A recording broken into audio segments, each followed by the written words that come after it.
dapat isang putahe lang. Marupok. May darating na pagsubok na hindi mo maiiwasan. Ooh! Ella, ilaw. Others cheat kasi na-feed yung ego nila. Cheating is never an option. It never is. It will never be. Iba kasi Iba. Hi Angels! AA here at welcome sa isang segment na naman ng Makaka-relate ka. Wala kang ibang maisip na title, basta yun, basta nakaka-relate ka dito, okay? So, 2 weeks nang nakakalipas at napaka-ingay pa rin, napaka-hot pa rin ang issue about cheating. Napakadaming affected talaga. It's either naloko na sila o nanloko sila.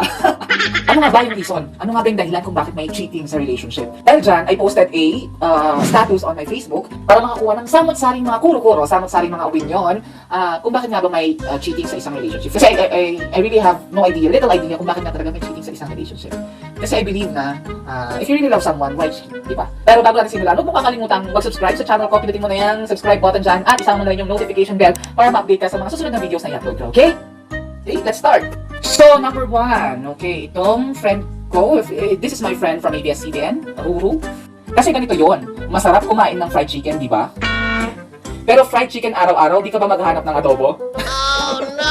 Bakit ka maghahanap ng adobo kung may nakahain ng fried chicken? Sa isang relasyon, lalo na kung nakapag-commit ka na, dapat isang putahe lang. Huwag madaming putahe. Isang putahe lang. Maging kontento ka na kung adobo man yan o fried chicken. Perky Jimenez, fall out of love. Di ba kung na-fall out of love ka, dapat tinapos mo muna yung relationship bago ka naghanap ng iba? Na-fall out of love ka ba kasi na-fall ka sa iba? Ganon? Ha? Kasi kung seryoso ka sa isang relationship, bakit ka mag-cheat? Bakit ka magloloko? Diba in the first place, pinaghirapan mo yun? Diba? Number 3 from Joseph Bato. Ganito kasi yan. Diba? Base sa aking experience. Experience. Hindi natin alam kung naloko na siya o nanloko siya. Okay? Kahit na kontento ka na sa partner mo, may darating na pagsubok na hindi mo maiiwasan. So anong pagsubok yan? Sabi ko sa last video ko, cheating is a choice. It's a decision. Minsan na it's not a decision kasi ang decision, pinag-iisipan mo yung mabuti. So ibig sabihin nag-cheat ka, it's not a decision kasi mali yung pinili mong desisyon. Tama ba? If you guys agree sa akin, i-comment nyo sa comment section below. Diba? Ang pagsubok doon ay kung paano mo iiwasan yung temptation. Hindi yung problem na nabuo matapos mong gawin yung isang kasalanan. That's not the pagsubok din. Yung pagsubok doon yung before, hindi yung after.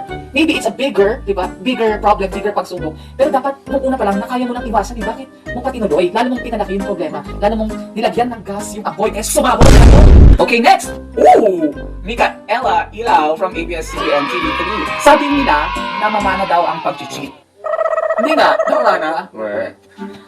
According sa nabasa ko, kuya ha, or it's natural for men and women to adore someone who is good looking kahit may jowa na, pero nasa sa'yo yun kung paano mo didisiplinahin ang sarili mo. Tama, di ba? Pwede ka namang magkagusto sa iba pa rin, pero crush lang, gusto lang, hindi love, hindi ka lalagpas sa boundaries mo, di ba?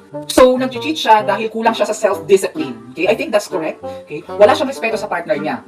O di panahon ng maayos yung values niya, char. Or maybe, some cheaters, di pa nila nahanap talaga yung taong gusto nila. Kung hindi mo pa nahanap yung taong gusto mo, sabihin mo na agad-agad dun sa relasyon mo na, I'm sorry, it's not you. Ang hinahanap ko na maging partner in my life. Rather than me cheating, I think, tapusin na muna natin itong relasyon na to, di ba? Ganon. Might as well not commit na lang sa relationship. Yun nga, di ba? Sabi ko, others cheat kasi na-feed yung ego nila. Siguro pag marami kang babaeng nakarelasyon, feel mo, gwapo-gwapo mo, or lalaking nakarelasyon, ibig sabihin, ang ganda-ganda mo, ganon, na-feed yung ego mo. Very shallow reasons, di ba? So, some naman, partners daw nila ang may kasalanan. Nanisip pa. Diba? Kasalanan, ganyan yung mga yan. Binabaliktad nila yung sitwasyon. Sila yung may kasalanan, pero ang sisisihin nila yung partner nila, wrong. No one should blame someone because of their shortcomings. Tama. Kasalanan niya yun eh. Siyang dapat sisihin. Kasi wala namang perfect na relationship. It's up to you kung paano mo binavalue yung relationship mo. So pag nag-cheat ka, meaning hindi mo binavalue ng malaki yung relationship mo kasi kaya mong lukuhin yung partner mo. Diba? Baka wala talagang respeto sa kapwa nila. Better to end the relationship if they're still confused. Sabi ko nga, relationship is not just love alone. May respeto, may trust, may security, may commitment. Napakadaming factors. So hindi lang love. Okay? Kung hindi ka pa ready mag-commit at gusto mong magpapalit-palit ka ng jowa, edi wag ka mag-commit. Diba? Diba? Number 5 from Sarah Hermosa Sales. Kasi nakinig sa hikayat ni Sabatis. Oh no! Wala nang ibang sagot dyan. Temptation is real. Wag i-entertain. Kasi minsan sabi ko nga yung mga nanloko, sila pa yung pa-victim. Sila pa yung nagdadrama-drama, di ba? Agree? Okay, next comment tayo. This is from Laika Morales. Kasi may mga taong hindi nakukontento sa kayang ibigay ng partner nila. Isinusumbat nila ang mga pagkukulang mo. Diba? Ganun yun pag nanloko sila. Isusumbat nila yung mga hindi mo nagawa. Kasi kulang ka sa ganito. Kasi hindi mo kaya ibigay sa akin to. Ganun. Pero hindi naman dapat kulang kung marunong silang makontento. Okay. Paano nila masasabing kulang kung yun na lahat ng kaya mong ibigay? Gaya ng kunyari, binigyan kita ng 50. Binigyan ka niya ng 100. Siyempre, ang mas pipiliin mo yung 100. Pero yung 50 na yun lang ang meron ako. Pero siya, may 400 pa. Bakit ito? Kasi paano pag kulang talaga? Paano pag 100 talaga yung nahabol mo? Pero 50 lang yung kaya niya ibigay. Oh, it's complicated. Okay. From Dane and Aquino. So people cheat simply because they're no longer happy. They're bored now with their partners and so they better have someone muna na kayakap at sasalo sa kanila bago pa iwan yung isa. Wow! Sigurista! Kung hindi ka na masaya, umalis ka na dun sa relationship bago ka mag-job hunting ulit. Sabi niya dito, it could be his or her cycle when it comes to relationship. Ang ang cheating may cycle, may life cycle. Papunta ng biology ito pag-uusapan na. Maybe nakasanayan na mag-cheat, kaya paulit-ulit lang. Kaya ikaw, kung may jowa ka ngayon at nakuha mo siya sa paraan na naloko siya, niloko niya yung nakaraan niya kaya napunta siya ngayon. Huwag ka na magtaka kung iniwan ka niya kasi nakahanap ulit siya ng iba. Kasi nga, it's a cycle, di ba? Okay, nagawa niya yun sa iba, malamang at malamang gagawin niya rin yun sa'yo. Once a cheater, always a repeater. Nagpapapayat ka, for example, kung nasa gym, nagda-diet ka, tapos di ba may cheat day ka. Okay, yung cheat day na yan, pag nakasanayan mo magiging cheat days yan. Tapos magiging cheat weeks. Hanggang masanay ka na, paulit-ulit mo nga. Repeat nga lang, ganun. Diba hanggang tumaba ka na naman, hindi ka na naman nakapagpapayat. Epic fail na naman yung gawa ng pagpapayat. Ganyan din ang cheating. Sabi ng papa ko, may kanya-kanyang takip ang bawat kaldero. May kaldero. Maybe yung partner mo ngayon, hindi siya yung takip mo. Okay? May dahilan why he cheated on you kasi may darating na tamang tao. So, yun. Baka i-cheated on you, baka nakatadhana na ikaw ay masaktan para buuin ka ng tamang tao na darating sa buhay mo. Parang na yun, nauhaw. Which is true. Look at what happened to Kim and Gerald. Okay, si Kim may siya yun na. Gerald and Maha. Okay, si Maha may showbiz boyfriend na. Gerald and Sarah, di ba? Si Sarah may Mateo na. O, di ba? Pinagtagpo pero hindi tinadhana. Nasaktan ka pero may someone na bubuo sa'yo. Naman. Napulot. Gerald Anderson na example ko. Uy, baka naman sabihin. Shantahin ang sa video na to. Okay, Patricia Aquino. Personally speaking, based on my experience, wala naman talagang rason. Wala ba talagang rason? Nasa thinking po yan ng tao. May choice naman tayo eh. Okay? So may rason. Kasi nagkaroon ka ng choice, diba? Hindi siya valid reason.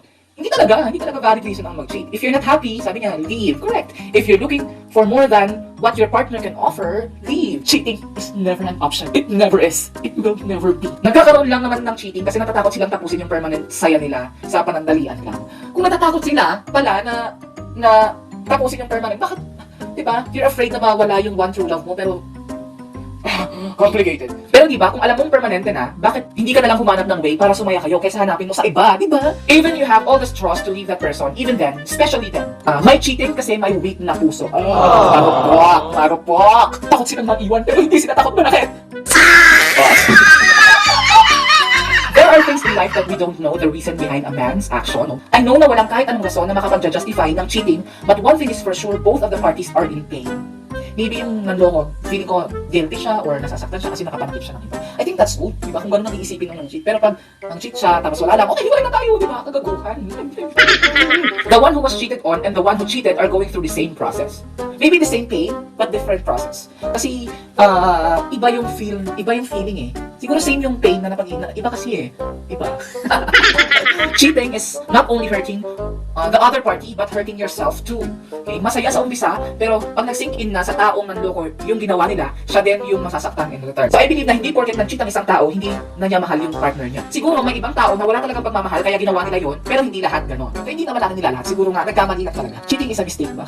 Mistake is an accident kasi, di ba? Hindi naman aksidente kung namili ka. May mga taong nagsisisi pa rin sa nangyari. I believe that's true naman. May mga nagsisisi sa mga nagawa nila nangyari. Kaya nga merong mga magkarelasyon, tapos kung nag-cheat yung isa, tapos at the end of the day, natanggap pa rin yung isa, di ba? Kasi mahal niya eh. Ngayon, my advice is, ipa-feel mo doon sa nanloko na, ito yung niloko ko, may sinaktan ko to. Nagsisisi na ako, hindi ko na ulit gagawin sa kanya. Kaya mali ako, pero hindi siya nag-stay sa akin. O, diba? So, yun. Cheaters that change. May mga taong handa pa rin sanang magbago. Handa pa rin sana, pero pag bumitaw na yung kabila at hindi na siya tanggap dahil sa malaking pagkakamali na ginawa niya, doon na magtatapos ng relasyon. O, diba? Sayang yung mga nasimulan. Sayang yung mga na-build nyo ng happiness memories, di ba? In a relationship, it could be better or it could be bitter, di ba? Baka hindi sila ang tinadhana para sa isa't isa. Yun nga, baka hindi siya yung takip sa sa kaldero mo. Maghanap ka na ibang takot ng kaldero mo, okay? Ito from, Sir Paulo San Juan, okay? Minsan, sakit na talaga nila. Maybe feeding an insecurity, sexual, carnal desires, especially when they get away with it. Especially with the advent of social media apps like Tinder, Grindr, Twitter, Alters, ano yun? It makes cheating easier. Kaya nga walang taong cheater kung walang mga harot sa Twitter, sa Grindr, sa Tinder, sa Messenger. O, di ba? Oh my gosh.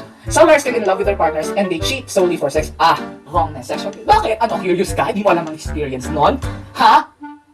It's a terrible thing. I consider it mental illness nga sa iba. Maybe yes. Comment mo sa baba kung sa tingin mo ang cheating is a mental illness that needs attention. Kailangan ma-handle ng mabuti. Okay, maybe, di ba? Oo nga naman, baka nga talaga is a mental illness. Mental health issue na pwede namang mabago in the long run. Sa mga naloko, minsan kailangan yung tanggapin na wala na sila, kahit gaasa pa sila halaga. In our life, sa buhay natin, may mga test talaga na kailangan nating nasubukan. Pero sana, sa test na yon, kung may choices, piliin mo yung tamang sagot. So, Angels, na nga nagtatapos itong segment na to ng makaka-relate ka. So, yun nga yung comment ng mga Facebook friends ko, okay, yung mga private messages nila sa akin. Kung ikaw, sa tingin mo, ano ba talaga ang rason kung bakit may cheating sa isang relationship, i-comment mo na yan sa comment section sa baba. Or, you complete this sentence or phrase. Walang taong cheater sa blank. Or, walang lalaking cheater sa blank. Or, walang babaeng cheater sa blank. Okay? I'd like to know your answers sa phrase na yan. Okay? Kung nagustuhan mo ang video na ito, Angels, huwag mong kakalimutan pinagin yung like button, mag-subscribe ka na rin sa channel ko, at i-click mo na rin yung notification bell para ma-update ka sa mga videos na i-upload ko. Hanggang sa susunod na segment ng makaka-relate ka. Bye-bye!